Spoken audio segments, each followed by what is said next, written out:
Buying an old house in the English countryside sounds like a dream, until you move in. We moved in our 80s farmhouse, knowing it won't be an easy. And aside from not having a proper kitchen or bathroom, our biggest challenge right now is a damp and mold. Even after stripping out old carpets, cleaning gutters, running dehumidifiers 24/7, and trying everything to keep the house dry, the mold just wouldn't go away, and we were waking up to condensation on the windows and musty smell. Some walls will eventually need to be stripped right back to stone, but we knew we had to do something sooner before the problem got even worse. September was a very rainy month, and we ended up being away from the house for over 2 weeks. When we came back, well, the surprise waiting for us wasn't exactly exciting. Hi guys, so we just came back from a 2-week holiday, we had a little time away, and look at the state of what we found. So as we were leaving, I could see that this roof was starting to get a little bit of damp appearing. So there's clearly some sort of leak above, but this is impossible. This is 2 weeks. We only just painted this room, and now look at it. And look at this here. I'm not surprised when you look at the moisture levels. So we've got moisture meters in each room, and this is 84. It's insane. I'll take you through to another room quickly. I'll go through into the dining room. 77. And you can feel it in the air. You know, it's horrendous. We do normally run 2 dehumidifiers. We've got one upstairs and one down. Obviously, we're 2 weeks away. There's no one to empty it, so we didn't leave them running. So this is basically the raw of what it gets like, as bad as it gets. But I mean, it's crazy. If you Google what that means, you know, that's not normal. Normal's like 55, 60 is top end. So before we bought the property, we had a damp survey done. It was a really good company, and they basically highlighted that there's high moisture levels in 2 rooms, which we've previously mentioned, and that a good solution for the property of this size and this age is to buy a unit called a PIV. PIV stands for Positive Input Ventilation. It's a really nice unit that sits up in your attic, your loft space, and pulls in air from the loft space, filters it, and then pushes it down into the lower levels. So this basically provides A, filtered air, so you remove things like pollen and dust particles, and B, fresh air, which creates a nice kind of imbalance and pushes high moisture level air out of the property via the cracks. So this airflow helps bring the humidity down. It basically reduces condensation, and it helps the walls to be drier, which is what we basically need. So we did loads of research into these PIVs, trying to find the best one for our solution, our problem. And a company that kept coming up was Vent-Axia. And we previously used Vent-Axia actually for a couple of products in the house, one of which was our most recent extractor fan in our bathroom. We were really happy with that. So we contacted them for some advice onto exactly which version we'd need, because there's a few different ones out there. And they very kindly offered to gift us one in exchange for an honest review, which we're more than happy about. Thanks guys, we're really happy about that. So Vent-Axia is an industry leader, a ventilation specialist, and they're a UK company, so it's a win-win. We reached out to these guys and they were super helpful. They basically went over all the different variations of products they do, and they suggested one that heats the air as well. So we've had this PIV system for a while now. However, due to the fact it takes air from the attic, we couldn't install it.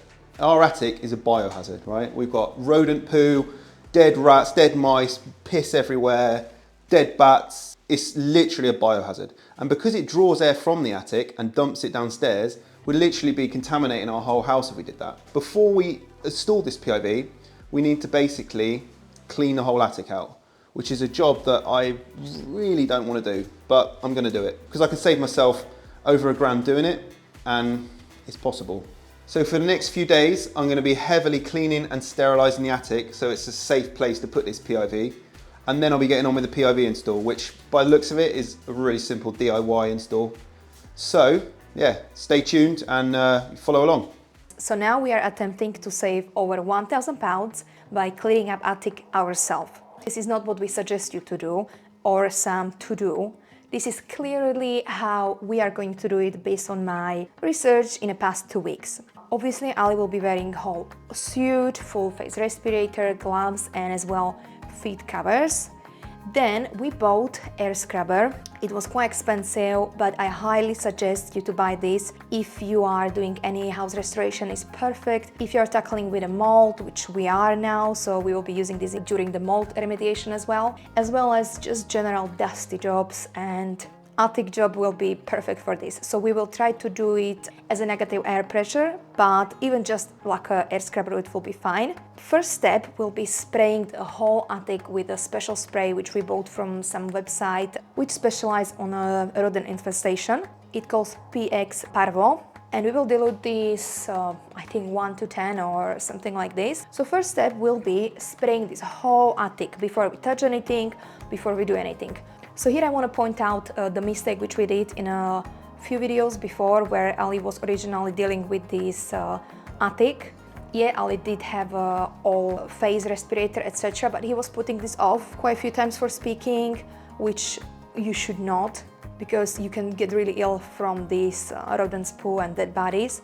All our rats are pretty old. It kinda is slightly better situation, but still you shouldn't just take it easy. So first you need to spray it all with this disinfection which we bought. You're gonna leave it for about 10 minutes, and then you're gonna start picking all the insulation, rolling up and putting it in the big black building bags. After the all insulation is off, we will be picking all the dead bodies which are left over there and all the poops with some tissue, and as well putting it away. You do not want to hoover it. This is another mistake which we did last time. So basically last time we just didn't realize what we're doing, but learning as we go. So now that hoover which we use is unusable because it's kind of like whole infested, but thanks God we didn't even use it after anyway. So we bought as well better hoover. So you shouldn't use just any hoover for this. You should use specialized HEPA filter hoover. After this is all hoovered, we're gonna spray it with that PIV again. Then we will switch off air scrubber, which is obviously running all the time. Then for final disinfection, we bought smoke bomb, which we will place somewhere in the middle, and we will just leave it for around 6 hours. Then after around 6 hours, we're gonna just open a little bit attic, leave it to vent for about 1 hour, and then after we're gonna switch on air scrubber again for at least 2 days. Yeah, so this is what we're gonna do, and obviously after we're gonna lay the new insulation. But this is the step which we are going to do, and hopefully we'll get a good job and save some money.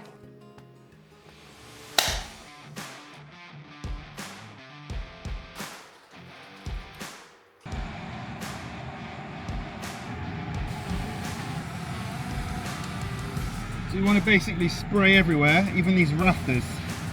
So I'll probably be up and down the ladder quite a few times this evening, filling up, because I'm already halfway. I've only just started. I hope I don't find any live ones.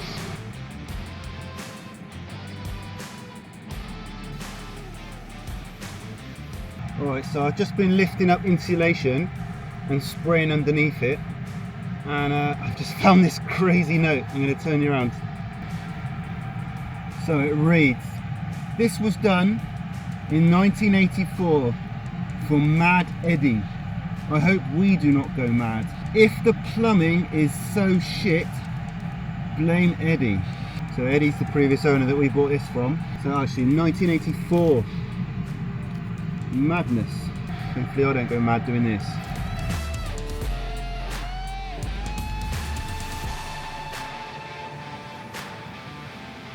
Right, I've done this section. So I sprayed it all over, then I rolled it up, and then I sprayed underneath it, and then I sprayed it as a rolled up as well. What is this?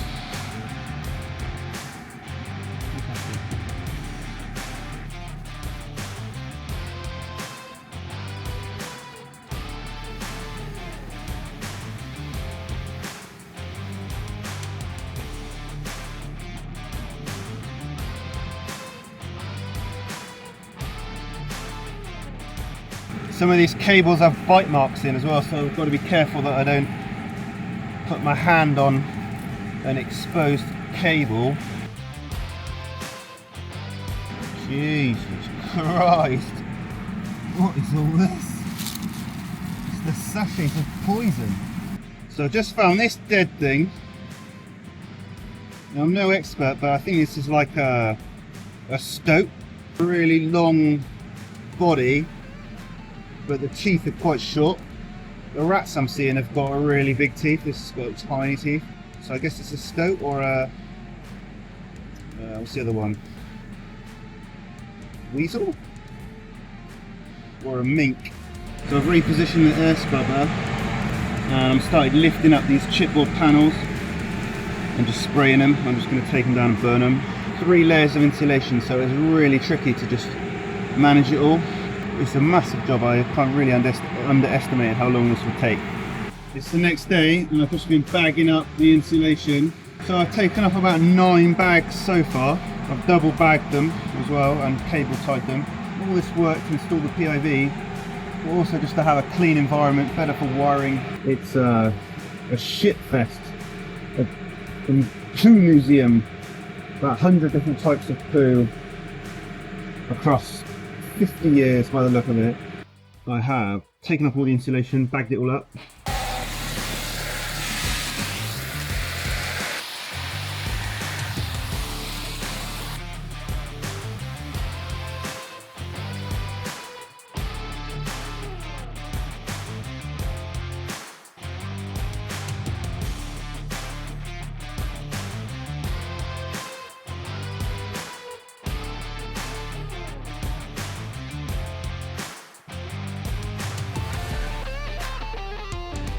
Done. I'm excited. Let's talk through everything. So we've got the main unit over here, the daddy himself. This unit heats as well, right? So it's going to be heating the air and then blowing it down into the floors below.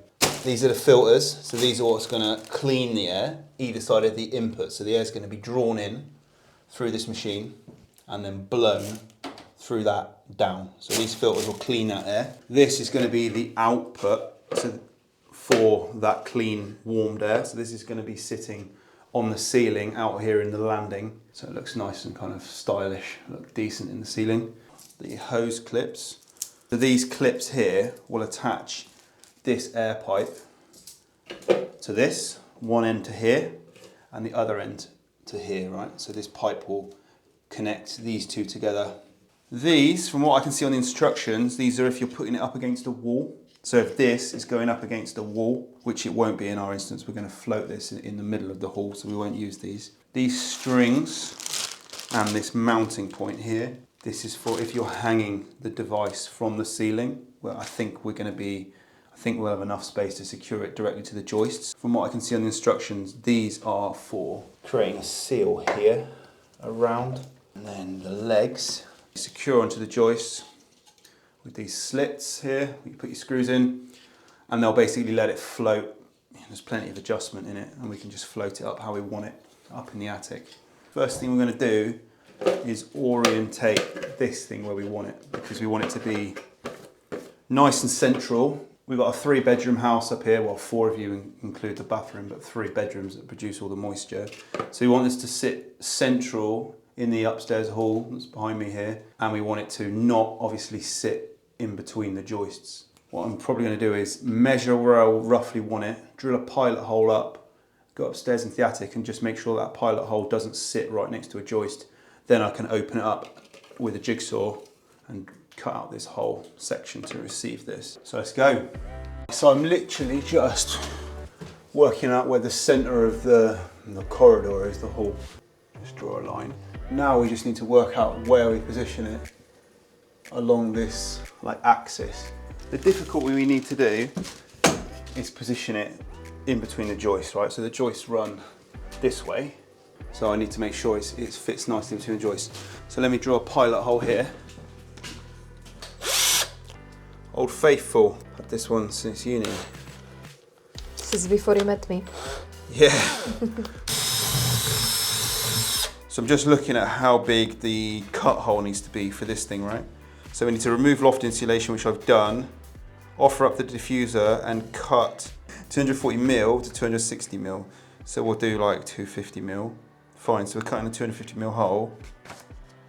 What I'll do then, I'll go upstairs and I will just take this as reference and figure out where it's going to sit relative to that hole I just cut, yeah?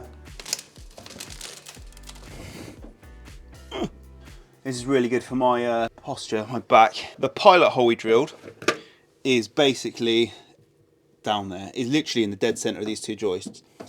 So we can put it here, which will basically orientate this thing directly like this, and then this pipe would come off probably to here. I'd probably put the machine here, like this. Least favorite animals. I'm gonna just separate these two sections. Okay, so that now, we need to cut a hole. See that pilot hole we drilled? Conveniently, that's right where we want it to be. Let's see how well this turns out.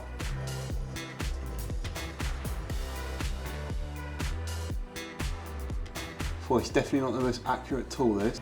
So I'm going to cut this hole out.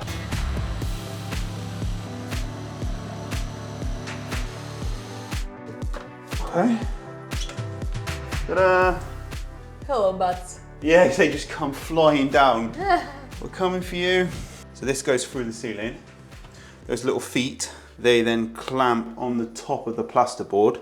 They'll stick out like that, so they'll create like a ledge to stop this thing falling down. Then you'll screw this bit on like this,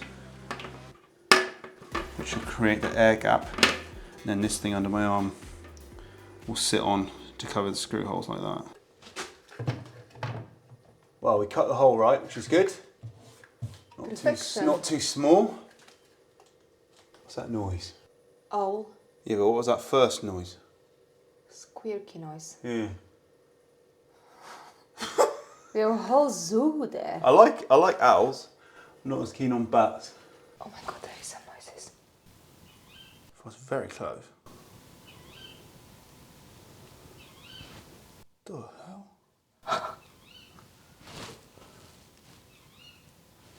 What is that? Not what I want to hear at midnight. Let's go outside on the drive. Yeah, it's an owl. Is it owl? Yeah. Yeah, it's here. Where is it?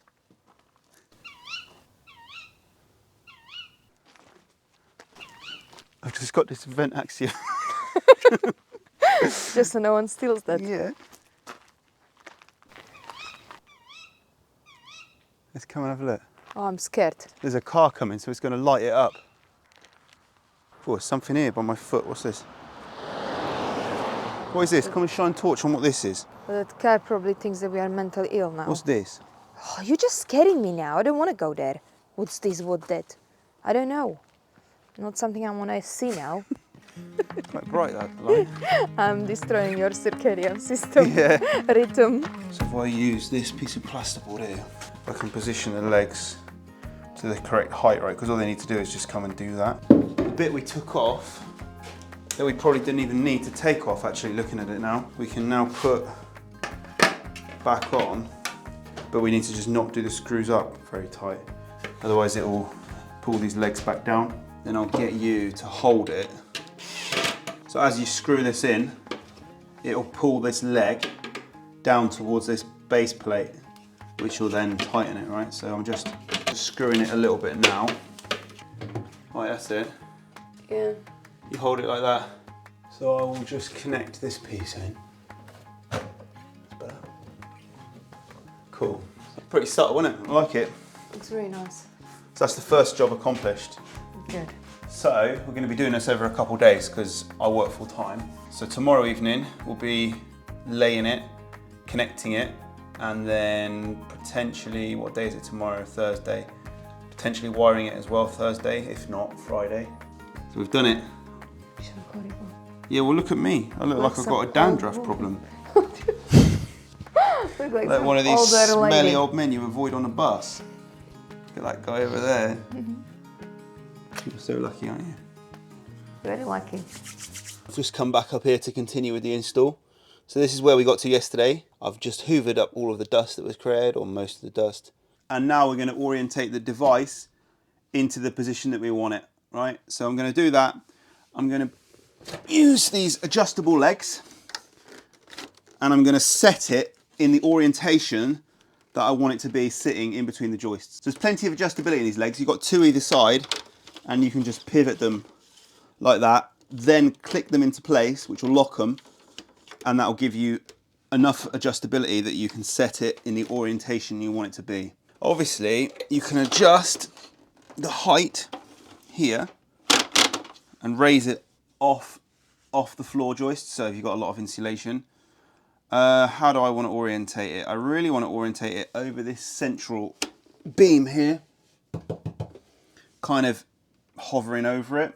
Okay, so I've settled on this orientation.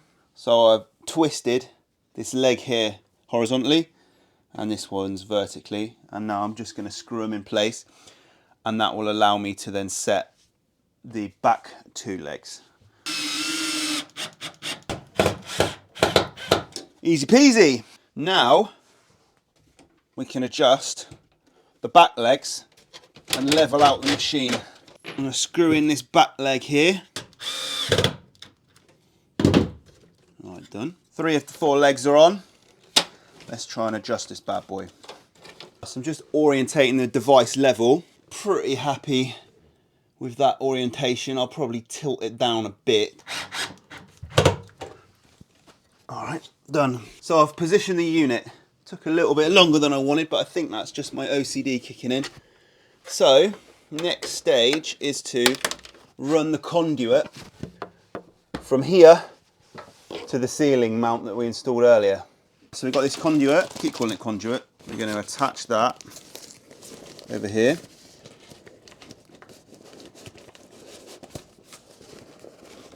Try and get it all the way up so that the metal sections just cover that, and then, yeah, perfect. That'll hose clips, I guess you'd call them. Chuck it around here. And then start it like that. Press down, you just screw it in and it locks in place. Yeah. Decent, nice design. You do not want to over tighten this because it's just plastic, right? So it's just going to annihilate it. That's why I said to push the white conduit all the way up as far as you can, so that you've got a nice kind of key against the plastic. Now I'm just going to use my finger and just, yeah, look. Decent bite on there. Right, a couple more turns. That's probably enough. Well, I'm going to repeat the process on the output, and then we can start the wiring. All right, same job over here. We're going to put this over this. I've pushed that on. Now I'm going to chuck the hose clip on there, and then we can get on to installing the filters. That's as much as I want to do. But that's on. I can run my finger around and I can feel that there's loads of grip there. Perfect. Done. Next step is the filters, and then my favourite part, the electrics. Right, I'm going to attach the filters now. You get these 6 foam pieces here. You basically attach them around like that, which creates a seal for these filters to attach to. So far, very DIY. I would say anyone could do this in an afternoon. Wiring wise, you need to do it with a fuse spur. Well, anything you install really, you should run through a fuse spur so you can both isolate it and fuse it so that you don't blow your whole floor. I've already installed a fuse spur and the line for this, so I'm just going to use a junction box and just connect directly into it, but we'll get to that in a second. These just clip on like so. Instructions shows them sticking out more. Oh, that'll do. Yeah, that's on, perfectly on. Then we can wire this bad boy in. Alright, much easier that side. Done. Now it's just power time. I'll take you down, I'll show you where I've put the fuse spur, and then we'll get a junction box out and we'll tap into the line. So you've got a single. I'm pretty confident with electrics, so what I'm going to do is I'm going to wire it in myself and then call my local electrician and he'll come and certify it for me. This is what we've done with the bathroom and what we'll do for the rest of the electrics for the house, to be honest. If I can do it myself, I'll do it, but obviously if you're not capable to do it yourself, you know, just get someone in. It's a relatively simple job. Just make sure that they isolate it as per the instructions. So here's my board of spurs, and top left is the one. Right, I'm just finishing up. So I've routed the wire here all the way down, all the way down there, attached with clips, and then into this junction box, and then that junction box is going to tee off into the fuse spur.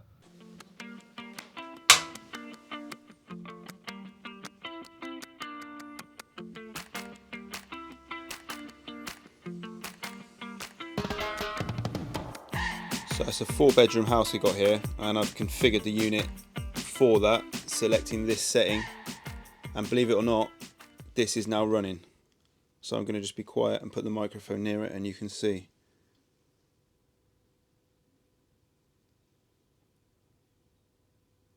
It's indistinguishable. You can't tell it's running at all.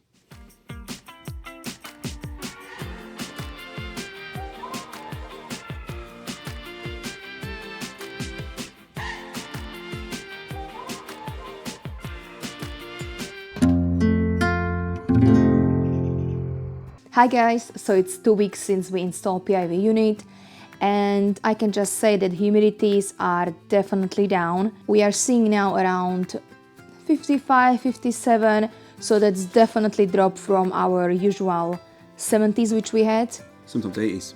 Yeah, sometimes it was 80, sometimes even up when it was raining. The condensation on the windows is gone as well, so it's really good. So regarding installation, I'd say this is a super friendly DIY install. You could do this in an afternoon. Tools, you don't need a lot of tools. I did it with a jigsaw, a screwdriver, and then for the electrical stuff I just used the usual wire cutters and a hammer and clips to fix it in place. Didn't really have any problems. I'd say in places it's a 2-man job just because it's easier for someone else like Daniela to hold that pipe up while I was securing it from the top. It would have been quite tricky to do on my own.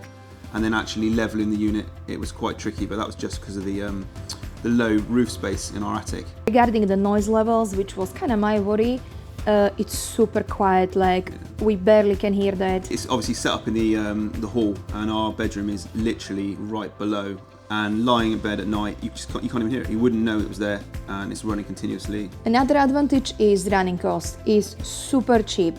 They have the calculator on their website where you can put your own like electricity costs, etc. But approximately it is around £10 per year, which is almost nothing, and it's definitely worth for what it does. So we are coming to the colder months, so it's really good features that out as well that heats the air, so it's not uncomfortably cold.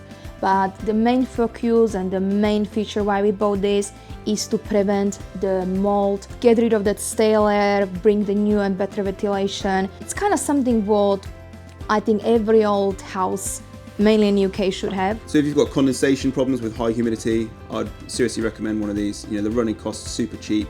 The affordability of the cost of the kit's really cheap. Obviously, it's not going to remove the mold which you already have, but it will help to prevent newer mold, because for mold, what you need is dust and high moisture.